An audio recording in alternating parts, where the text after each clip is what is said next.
Let's talk about associations. I think associations are so huge.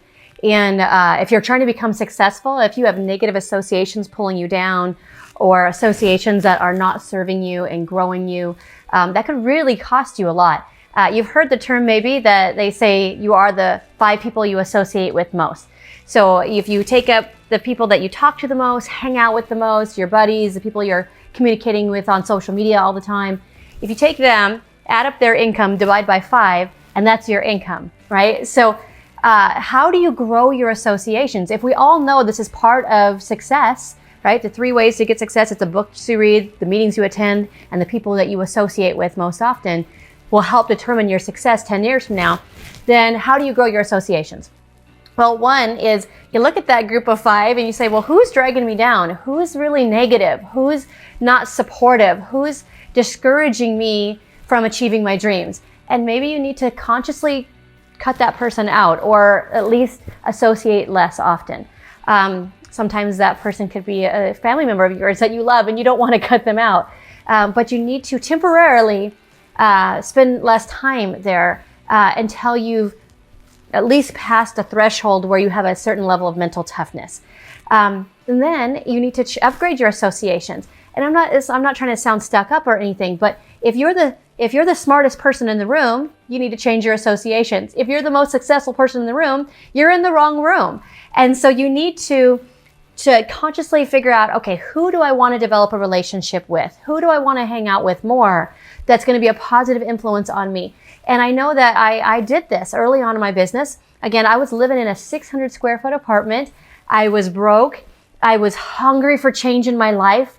I wanted, this great life for my family. I wanted to be able to do these certain things for other people. And I was frustrated with where I was at. But I knew that if I continued to do the same things I was doing, if I continued to hang out with the same people I was hanging out on Friday nights, I was not going to get much different results than I was already getting. And so I consciously said, okay, who do I need to kind of maybe hang out with a little bit less, because they're just dragging me down with their negativity, with their discouragement, and they're not very supportive in my excitement right now to grow my company. And then I kind of took that one out temporarily, and then I added someone that was obviously way more successful than me, and more positive, and had a bigger dream, a bigger vision, and a bigger belief than I had. And by association, by kind of just hanging around with that person more often, I started to gravitate into closer to their income. And my income started to rise. My attitude started to rise. My belief level, most important, in myself and in what I was doing, started to rise. So change your associations by writing down who do I want to develop a relationship with? Who do I want to be mentored by? Which room do I want to be in? And you guys, as you start to grow, and let's say you are successful, and let's say you are making 7 figures now, be careful of associations. Just because you made it doesn't mean that this can't affect you.